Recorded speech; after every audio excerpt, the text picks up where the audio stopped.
옛날 어떤 마을 뒷산에 동굴이 하나 있었는데요. 이 동굴 안에 있는 샘물을 먹으면 영원히 죽지 않는다. 이런 전설이 내려왔습니다.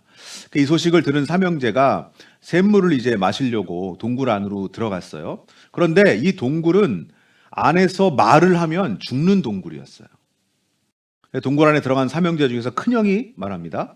얘들아, 여기서 말하면 죽는다. 말하면 안 돼. 그래서 형이 죽었습니다. 둘째가 말합니다. 막내야, 그것 봐라. 말하면 죽잖아.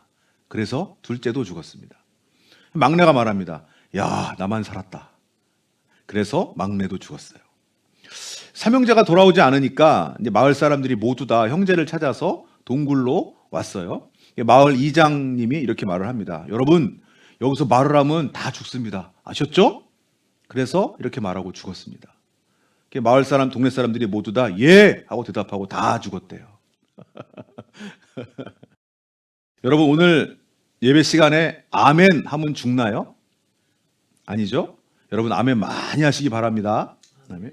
그런데 오늘 주제가 아멘 하기에는 쉽지 않은 주제입니다.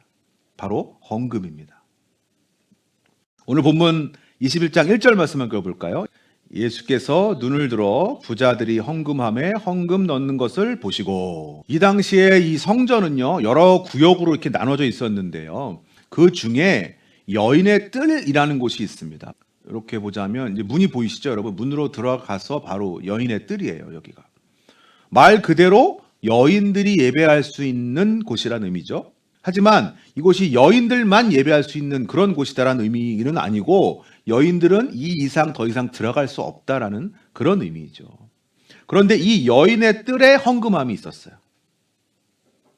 유대인들에게 전해 내려오는 전승을 정리한 미시나에 의하면 이 당시 때 헌금함이 총 13개가 있었는데, 그 헌금함마다 그 용도를 따로따로 이렇게 나타내는 부호가 쓰여져 있었다고 합니다. 예수님께서 이 여인의 뜰에 앉으셔서 사람들이 헌금함에다 헌금하는 것을 유심히 지켜보셨어요. 부자들이 헌금을 막 넣었어요. 그리고 예수님의 눈을 사로잡는 한 사람이 있었습니다. 자, 본문 2절 말씀. 또 어떤 가난한 과부가 2렙돈 넣는 것을 보시고, 가난한 과부가 헌금을 넣었는데 2렙돈을 넣었대요. 이 렙돈이라는 것은요, 그리스 로마의 동전 중 가장 작은 단위의 동전인데요, 렙돈이 요만해요. 이렇게 작습니다. 데나리온 여러분 많이 들어보셨죠? 데나리온의 128분의 1에 해당하는 돈이에요. 여러분 뭐 이제 아실 것 같은데요, 1데나리온은 노동자들의 당시 하루 품삯이에요. 그러니까 한 렙돈은 노동자 하루 품삯의 128분의 1에 해당하는 돈이고, 2렙돈을 넣었다니까 2렙돈은 노동자 하루 품삯의 64분의 1입니다. 우리나라 최저 시급으로만 치면 하루 8시간 일하는 노동자의 월급이 82,000원 정도 되더라고요. 그리고 또 한 언론사의 조사에 의하면 2025년 작년 생산직 평균 일당이 11만 5천 원이래요. 그리고 정부의 공식 조사에 의하면 한국의 전체 월급을 기준으로 한 평균은 또 약 17만 원 정도라고 합니다.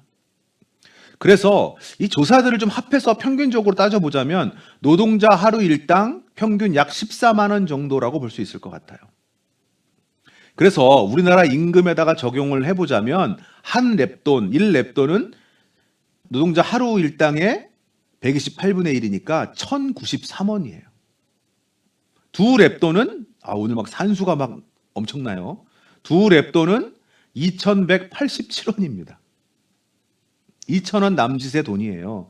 물론 한국과 이스라엘의 차이가 있고 또 고대와 현대라는 차이가 존재하기 때문에 그냥 단순하게 비교하는 것은 적합하진 않습니다만, 어쨌든 아주 작은 돈이라는 정도는 우리가 이 비교를 통해서 알 수 있게 되는 거죠. 2,000원 남짓이에요. 자, 그런데 예수님께서는 이 과부의 헌금에 대해서 그렇게 평가하지 않으셨어요. 3절 말씀. 이르시되 내가 참으로 너희에게 말하노니 이 가난한 과부가 다른 모든 사람보다 많이 넣었도다. 분명히 예수님께서는 앞서 부자들이 헌금하는 것을 보셨잖아요. 당연히 이 과부의 그 2렙돈보다는 부자들이 훨씬 헌금을 많이 했을 거예요. 그런데도 예수님께서는 지금 이 과부가 가장 많은 헌금을 했다고 하셨어요. 다른 모든 사람보다 많이 넣었도다. 왜 이렇게 말씀하셨을까요? 예수님의 기준이 다르기 때문이에요. 4절 말씀. 저들은 그 풍족한 중에서 헌금을 넣었거니와 이 과부는 그 가난한 중에서 자기가 가지고 있는 생활비 전부를 넣었느니라 하시니라. 부자는 헌금을 많이 내긴 했지만 풍족한 중에 냈기 때문에 아직은 낸 것보다 그에게 남아있는 것이 훨씬 더 많아요. 하지만 이 과부는 그 두 랩돈이 그가 가진 전부예요. 어쩌면 이날 하루는 이 과부가 굶어야 할지도 모릅니다.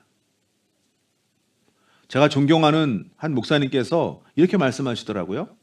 하나님은 얼마를 내는가 보다 얼마를 남겼는가를 보신다. 헌금에 대해서 정의를 여러 가지로 내릴 수 있겠습니다만 우리 한마음교회의 새신자 교재에는 이렇게 돼 있어요. 헌금은 하나님께서 우리에게 주신 은혜에 대해 감사하며 하나님께 그 일부를 믿음으로 돌려드리는 것이다. 헌금은 우리가 받은 은혜에 대한 우리의 반응입니다. 그리고 그것은 우리의 것을 하나님께 드리는 게 아니라 하나님께서 주신 것에 대해서 감사의 마음을 담아서 그 일부를 그냥 돌려드리는 것뿐이에요. 어차피 다 하나님의 겁니다. 그렇기 때문에 우리가 뭐 얼마를 드리는가 금액 자체가 중요한 것이 될 수가 없는 것이죠. 분명히 우리가 내는 헌금은 금액이 중요한 게 아닙니다. 하나님께서 평가하시는 기준은 금액에 있지 않아요. 다른 사람보다 많이 넣었도다. 예수님의 이 말씀에서 많이라는 말이 헬라어로 플레이온이라는 단어인데요. 이게 양적으로 뭐 더 많은, 더 큰 뭐 이런 의미도 있지만 또 질적으로 더 큰, 질적으로 더 우수한, 더 나은 이런 의미도 있어요. 우리의 헌금은 양적으로 많은 것이 중요한 것이 아니라 질적으로 나은 헌금을 드리는 것, 이것이 중요한 겁니다. 그러면 대체 어떤 것이 질적으로 우수한 헌금이죠? 우리는 어떻게 하면 양질의 헌금을 드릴 수 있을까요? 고린도후서 9장 7절 말씀. 각각 그 마음에 정한 대로 할 것이요 인색함으로나 억지로 하지 말지니 하나님은 즐겨내는 자를 사랑하시느니라. 바울이 고린도 교회 성도들에게 하는 말이에요. 억지로 하지 말지니 하나님은 즐겨내는 자를 사랑하시느니라. 우리가 헌금하는 올바른 헌금의 첫 번째 자세는 바로 헌금을 억지로 하지 말고 자발적으로 드리라는 거예요. 강요에 의해서 억지로 드리는 헌금은 의미가 없습니다.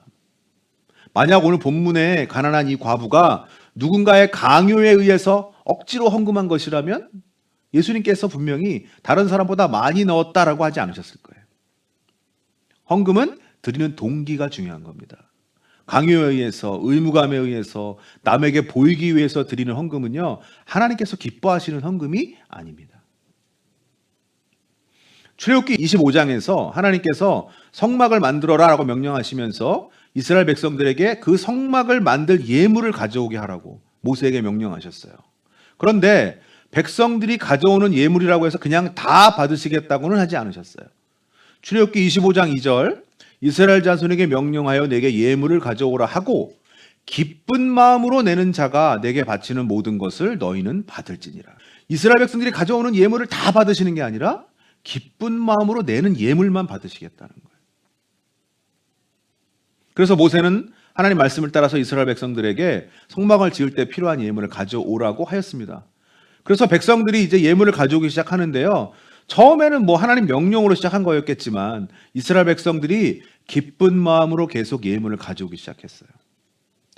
3절에서 5절 그들이 이스라엘 자손의 성소의 모든 것을 만들기 위하여 가져온 예물을 모세에게서 받으니라. 그러나 백성이 아침마다 자원하는 예물을 연하여 가져왔으므로 성소의 모든 일을 하는 지혜로운 자들이 각기 하는 일을 중지하고 와서 모세에게 말하여 이르되 백성이 너무 많이 가져오므로 여호와께서 명령하신 일에 쓰기에 남음이 있나이다. 너무너무 많아서 이제 성막 만들기에 충분하니 그만 가져오라고 말해야 될 정도였다는 거죠. 성막은 이렇게 백성들이 기쁜 마음으로 자발적으로 드린 헌물로 만들어졌어요. 여러분, 교회는 무엇으로 만들어질까요? 교회는 무엇으로 움직일까요? 바로 여러분입니다. 여러분과 저입니다. 성도들입니다. 성도들이 낸 헌금과 헌물들, 성도들의 시간과 노력과 헌신들, 그리고 또 기도들, 이런 성도들의 다양한 헌신들로 교회는 이루어지고 또 움직이는 겁니다. 그래서 그 헌신은 기쁜 마음으로 드린 것이어야 돼요. 헌금이든지 간에 시간이든 봉사든 뭐 기도든 억지로 하고 원망하면서 불평하면서 하는 것은 하나님을 기쁘게 해드리지 못해요. 우리가 자발적으로 기쁘게 드려야 하나님께서도 기쁘게 받으십니다. 아멘. 헌금의 두 번째 자세, 여러분 따라해 볼까요? 정성을 담아 드리라. 요즘은 뭐 예전처럼 이렇게 헌금 바구니를 막 돌리는 그런 교회가 좀 드물죠. 아무래도 헌금에 대한 이 좀 부정적인 인식이 좀 많아졌고 성도들에게 부담을 주면 안 된다, 뭐 이런 인식이 작용한 거죠. 우리 교회도 이제 헌금은 들어오면서 자발적으로 이렇게 드리고 있습니다. 하지만 그렇다고 해서 대충 드리라는 의미는 아닙니다. 형식이 없을수록 더욱 정성을 다해야 해요. 가끔 이제 우리 온라인으로 이게 이 교회 헌금을 보내시는 분이 있어요. 제가 그런 분들께도 빈 봉투일지라도 헌금하며 넣으라고 말씀을 드리죠. 왜요? 비록 돈은 온라인으로 왔지만 그 헌금 봉투를 넣으면서 하나님께 기도하고 정성을, 자기 마음을 한 번 더 하나님께 드리라는 거죠. 저는 우리 신앙의 그 선배 어른들의 좋은 신앙 전통이나 또 습관들이 사라져가는 게 좀 아쉬울 때가 있습니다.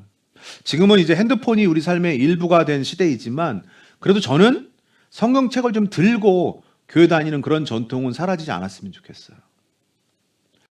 전에 저희 외할머니께서 정말 저는 믿음의 조상이다라고 하기에 부족함이 없으신 그런 신앙의 모범을 보여주신 분이셨는데요. 꼭 그렇게 성경책을 들고 다니셨어요. 노인분들한테 성경책이 좀 무겁잖아요.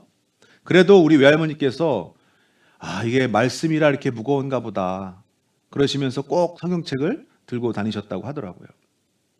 우리 선배 신앙인들은 또 헌금 하나 할 때도 참 정성을 다했던 것 같아요. 미리 은행에 가서 신권으로 바꿔서 교환해가지고 성경책 사이에 잘 끼워뒀다가 교회에 와서 조심스럽게 꺼내서 정성껏 드리곤 했었습니다.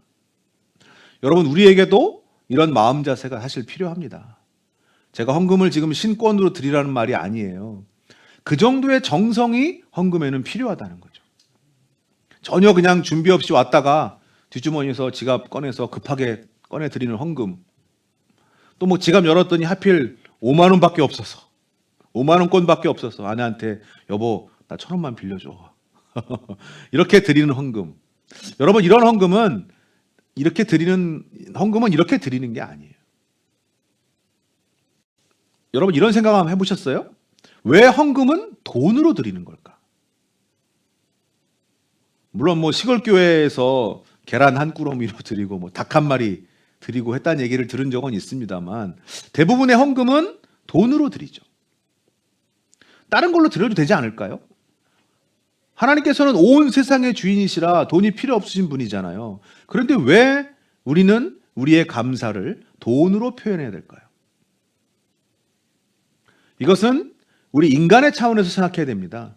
하나님께서는 온 세상의 주인이시라 우리 돈이 필요하신 분이 아니에요. 그러나 하나님께는 돈이 필요 없지만 우리 인간의 입장에서는 감사를 표현하기에 가장 적절한 것이 바로 돈이라는 거죠. 우리가 웬만큼 작은 어떤 감사의 일 정도로는 누구한테 돈을 드리지 않잖아요. 버스에서 나 자리 양보해 줬다고 해서 그런 일로 우리가 돈으로 감사를 표현하지는 않지 않습니까? 인간에게 돈은 너무나 중요한 것이기 때문에 우리가 돈을 드릴 때는 정말 감사할 때예요. 만약 하나님께서 나한테 감사하고 싶을 때마다 길가에서 돌 한 개씩 주워서 가지고 와라, 뭐 이랬으면 그거 못할 사람 별로 없었겠죠? 여기다가 저희가 돌 담는 통을 만들어 놔야 되겠죠. 그러나 우리가 그 정도로는 우리 감사 표현을 할 수 없다는 거예요. 우리 인간들이 가장 중요하게 여기는 것이 돈이기 때문에 하나님께 드리는 감사의 표현으로 사용한다는 건 사실 적절한 겁니다. 헌금은 하나님께 드리는 감사의 고백입니다. 하나님께 감사를 표현할 때 우리가 귀하게 여기는 돈으로 드리는 거예요. 하지만 그렇다고 해서 금액이 중요하다는 게 아닙니다. 금액보다 중요한 것은 헌금을 드리는 자세, 마음가짐입니다. 금액보다 중요한 것은 여러분의 정성입니다. 정성은 금액에서 나오는 것이 아니라 여러분의 마음에서 나오는 거예요. 사랑하는 여러분, 이 정성을 여러분의 자녀들에게도 꼭 가르치시기를 부탁합니다. 아멘. 세 번째, 올바른 헌금의 자세는 따라해 보실까요? 자기 형편에 맞게 드리라. 구약 시대에 하나님께서는 성전에 오는 모든 이스라엘 백성들에게 강조하신 것 하나가 있습니다. 뭐냐면 절대로 빈손으로 오지 말아라. 출애굽기 34장 20절 하반절에 빈손으로 내 얼굴을 보지 말지니라. 이스라엘 백성들은 반드시 하나님께 경배하기 위해서는 재물을 가지고 가야 했어요. 여러분, 하나님께서 이거 직접 하신 말씀이에요. 어떤 생각이 드세요? 아니, 하나님께서 뭐 그렇게 돈을 좋아하시나? 재물을 좋아하시나? 이 세상이 다 하나님의 것이라면서 좀 빈손으로 오면 안 되나? 여러분, 이런 생각 드시는 분 없으세요? 여러분은 다 믿음이 좋으셔서 그런 생각은 안 하시나 봐요. 하나님께서 이스라엘 백성들에게 하나님의 성전에 나와서 제사를 드릴 때 그 제물을 어떻게 드릴 것인가에 대해서 말씀하시는데 그 제물이 다 똑같지 않고 차등이 있었어요. 레위기 1장에 있는 번제 규정을 보면요, 소로 드리기도 하고 양이나 염소로 드리기도 하고 또는 산비둘기 또 집비둘기로 드리기도 하게 구분되어 있었습니다. 왜 그럴까요? 자기 형편에 따라 드리라는 거예요. 소로 제사를 드릴 형편이 되지 않는 사람은 양이나 염소로 드리는 거고요. 그것도 되지 않은 사람은 집비둘기로 드리는 거예요. 근데 집비둘기마저 없는 사람은 산에 가서 비둘기를 잡아서 드리라는 거죠. 정말 아무것도 없으면 산에서 새 한 마리 잡아서 와라. 여러분, 하나님께서 어떻게든지 새 한 마리라도 더 받으려고 그러시는 게 아니에요. 이 당시 때 산에는 새들이 충분히 많았기 때문에 가난한 자들일지라도 하나님 앞에 나올 수 있게 하시려는 하나님의 배려인 거죠. 하나님 앞에 나올 때 빈손으로 오지 말라는 말씀은 정성을 강조하신 말씀이에요. 하나님께 향한 정성의 마음을 받으시고자 하신 거죠. 정말 가진 게 내가 이 가진 옷 한 벌밖에 없는 사람이라면 하나님께서 뭐 빈손으로 오지 말랬다고 교회 못 나오겠습니까? 그건 아니죠. 그런 사람은 그냥 마음을 가지고 하나님 앞에 나아가면 하나님 그것도 기쁘게 받으세요. 중요한 것은 마음입니다. 금액보다 중요한 것은 여러분의 정성입니다. 그 정성을 여러분의 자녀들에게 반드시 가르치셔야 돼요. 그러면 헌금은 얼마를 해야 될까요? 적당한 헌금, 이건 어느 정도일까요? 정해진 건 없습니다. 자신의 형편에 맞게, 그러나 마음을 담아서. 정말 많은 교회들이 그동안 뭐 성전 건축이나 어떤 교회 여러 행사들의 재정을 충당하기 위해서 성도들에게 막 헌금의 부담을 주기도 했잖아요. 작정 헌금 이래서 성도들의 재정 상태보다도 더 과하게 책정된 그 목표, 헌금 목표를 할당해 줍니다. 그러면 성도들은 또 교회의 명령이니까, 목사님 명령이니까 힘든데도 지고 가는 거예요. 근데 그 목표 때문에 매일매일 마음에 근심이 쌓여가죠. 여러분, 저는 지금 하나님께 많이 드리지 말라는 말씀을 드리는 게 아닙니다. 많이 드릴 수 있는 분은 많이 드리세요. 그러나 너무 분에 넘치게 책정해서 그 짐 때문에 오히려 시험에 들고 낙심하고 한다면 드리지 않는 것보다 못합니다. 헌금의 많고 적음이 하나님을 감동시키는 게 아니에요. 헌금은 여러분의 형편에 맞게 하시는 게 좋습니다. 물론 어떨 때는요, 여러분의 믿음을 좀 보여드려야 할 결정적인 순간도 있어요. 하지만 그것조차도 역시 누군가의 강요에 의해서가 아니라 하나님의 감동이 임할 때 자발적인 것이어야 되는 거죠. 우리 한마음교회는 앞으로 헌금으로 인해서 시험 드는 사람 단 한 명도 없기를 진심으로 소망합니다. 아멘. 네 번째, 헌금의 올바른 자세는 절대로 교만과 비판을 조심하라. 헌금 많이 했다고 해서요, 여러분 자랑할 것도 없고요. 적게 드렸다고 의기소침할 것도 없습니다. 사람들 눈에는 엄청난 액수를 드린 그 부자가 대단해 보였을지 몰라도 하나님께서는 겨우 2,000원 남짓한 그 헌금을 드린 과부가 더 사랑스러웠어요. 헌금 가지고 교만해지면 안 됩니다. 헌금 가지고 다른 사람 평가하거나 비판하면 안 됩니다. 이것은 오직 하나님께서만 가지고 계신 권한이에요. 아멘. 마지막 5번째, 헌금의 올바른 자세는 하나님과 거래하려고 하지 말라. 질문. 여러분, 11조 드리면 복을 받을까요? 안 받을까요? 성경에 이 헌금을 하면 복을 받는다라는 근거가 되는 대표적인 성경 구절이 있어요. 제일 대표적인 게 말라기 3장 10절입니다. 함께 읽어볼까요? 만군의 여호와가 이르노라 너희의 온전한 11조를 창고에 들여 나의 집에 양식이 있게 하고 그것으로 나를 시험하여 내가 하늘 문을 열고 너희에게 복을 쌓을 것이 없도록 붙지 아니하나 보라. 하나님께 11조를 드리면 하나님께서 복을 쌓을 곳이 없도록 부어주신다네요. 심지어 이 복을 주시나 안 주시나 한번 시험해 보래요. 하나님께서 직접 하신 말씀입니다. 이 정도면 11조 하면 복 받는다라고 말할 만하지 않습니까? 그래서 많은 목사님들이 이 구절을 근거로 11조 하라고, 그래야 복을 받는다고 막 열변을 토하고 강조했었어요. 여러분, 이 말씀은 그런 의미가 아닙니다. 정말 말을 안 듣는 자녀에게 아버지가 아유 난 모르겠으니까 네 마음대로 해라 이렇게 말했다면 그때 그 자녀가 정말로 우리 아버지 말씀이니까 하고 자기 마음대로 한다고 해서 그게 그 아버지 말씀에 순종한 건가요? 당연히 아니죠. 오히려 이거는요, 제발 내 말 좀 들어라 라는 아버지의 반어적인 표현이겠죠.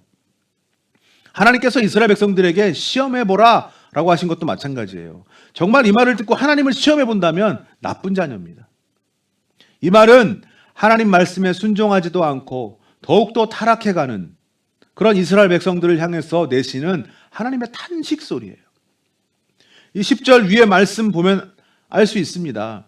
8절, 9절 사람이 어찌 하나님의 것을 도둑질하겠느냐? 그러나 너희는 나의 것을 도둑질하고도 말하기를 우리가 어떻게 주의 것을 도둑질하였나이까 하는도다. 이는 11조와 봉헌물이라. 너희 곧 온 나라가 나의 것을 도둑질하였으므로 너희가 저주를 받았느니라. 하나님께 드려야 할 11조까지도 자기들이 착복할 정도로 타락한 이스라엘에 대한 하나님의 탄식인 거예요. 내 말 들으면 내가 복 주나 안 주나 너희들 시험이라도 좀 해봐라. 좀. 여러분, 이 말씀은 단순하게 11조 하면 복 받는다는 그런 조건적인 말씀이 아니에요. 내가 복을 받기 위해서, 내가 낸 11조에 대한 보상받기 위해서 내는 11조는 절대로 복의 조건이 되지 못합니다. 헌금은 뭐라 그랬어요? 하나님께 대한 신앙 고백이라고 했잖아요.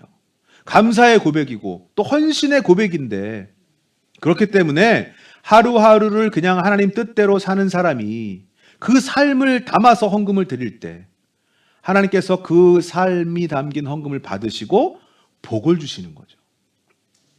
결론적으로 얘기하면 헌금하면 복 받습니다. 하지만 그것은 헌금했기 때문에 그 거래에 의해서 복을 받는 게 아니라 하나님께서 그 감사하는 마음과 헌신의 삶을 받으시고 복을 더하여 주시는 거예요. 헌금하면 복 받는다 라고 말하는 구절이 또 하나 있어요. 고린도후서 9장 6절. 함께 읽어볼까요? 여러분 잘 아시는 구절이죠. 이것이 곧 적게 심는 자는 적게 거두고 많이 심는 자는 많이 거둔다 하는 말이로다. 역시나 많은 목사님들이 이 구절을 예로 들면서 헌금 많이 하면 하나님께서 물질의 복을 그냥 넉넉하게 주신다고 가르쳤어요. 여러분 하나님 나라에 벽돌 하나라도 더 놓으십시오 막 이러면서요. 여러분 이 구절도 우리가 헌금 많이 하면 무조건 물질의 복을 받는다는 그런 의미의 말씀이 아닙니다. 여기서 많이라는 말이 헬라어로 에피율로기아라는 말인데요. 이거의 복으로 또 찬양으로 이런 뜻이에요, 사실. 그래서 많이 심는 자가 많이 거둔다가 아니라 복으로 심는 자, 찬양하는 마음으로 심는 자가 복을 거둔다 이런 뜻이에요. 영어 성경을 봐도 NASB나 KJV 버전은 bountifully, 그래서 관대하게 심는 자. 이렇게 번역했고요. NIV 성경은 generously, 후하게 심는 자 이렇게 번역했어요. 그러니까 헌금의 금액보다는요, 그 드리는 사람의 마음에 초점을 둔 표현인 거예요. 그 다음 구절에 그것이 아주 잘 나타나 있습니다. 7절, 각각 그 마음에 정한 대로 할 것이요 인색함으로나 억지로 하지 말지니 하나님은 즐겨내는 자를 사랑하시느니라. 하나님을 찬양하는 마음으로, 인색하지 않고 기쁜 마음으로 그렇게 하나님께 드리는 자가 하나님의 복을 받아요. 할렐루야. 이 많은 사람들이요, 내가 헌금 많이 하면 하나님께서 나한테 물질의 복 많이 주실 거라고 생각을 해요. 그래서 어떤 분은 막 서원 헌금도 하죠. 여러분, 다시 말씀드리지만 헌금 자체가 하나님의 복을 받는 방법이 아닙니다. 8절 말씀, 하나님이 능히 모든 은혜를 너희에게 넘치게 하시나니 이는 너희로 모든 일에 항상 모든 것이 넉넉하여 모든 착한 일을 넘치게 하게 하려 하심이라. 나의 소유, 나의 재정, 이것을 하나님을 위해서 또 하나님의 뜻대로 사용하고자 하는 사람에게 더 열심히 하나님의 일을 하라고 하나님께서 풍성한 재정을 부어주시는 것뿐이죠. 영국의 위대한 설교자인 스펄전 목사님께서 이렇게 말씀하셨어요. 촛불에 감사하는 자에게는 등불을, 등불에 감사하는 자에게는 달빛을, 달빛에 감사하는 자에게는 햇빛을, 햇빛에 감사하는 자에게는 천국의 빛을 주신다. 헌금은 감사의 표현이지 하나님으로부터 뭔가를 더 받기 위한 그런 거래의 도구가 아닙니다. 우리가 하나님을 위해서 더 감사하고 더 헌신할 때 하나님께서 더 큰 은혜, 더 많은 선물들을 부어주세요. 여러분, 절대로 헌금 가지고 하나님과 거래하지 마십시오. 사랑하는 여러분, 헌금은 우리의 신앙 고백입니다. 하나님께 필요한 돈을 우리가 공급해 드리는 게 아니에요. 나의 모든 게 다 하나님 겁니다. 우리는 은혜에 감사하는 마음으로 그 마음을 담아 하나님께 신앙 고백의 표현으로 헌금을 올려드리는 거죠. 그리고 교회는 성도들의 그 헌금으로, 그 헌신으로 하나님의 일을 감당할 수 있게 되는 거예요. 헌금은 액수보다 마음이 중요합니다. 하나님께 여러분 기쁜 마음으로 드리십시오. 그리고 최대한 정성을 담아서 드리십시오. 하나님의 것을 하나님께 돌려드리십시오. 헌금을 많이 드렸다고 교만할 것도 없고 적게 드렸다고 소침할 것도, 의기소침할 것도 없습니다. 과부의 2 렙돈을 부자의 헌금보다 더 많이 드린 거라고 하신 예수님. 왜냐하면 거기에는 그 과부의 마음이 담겨 있었으니까. 정성이 담겨 있었으니까요. 신앙이 담겨 있었으니까요. 올바른 헌금 습관으로 여러분의 신앙이 건강해지시기를 축복합니다. 우리 한마음교회는 앞으로도 헌금 때문에 시험 드는 사람 한 명도 없는 건강한 교회가 되기를 소망합니다.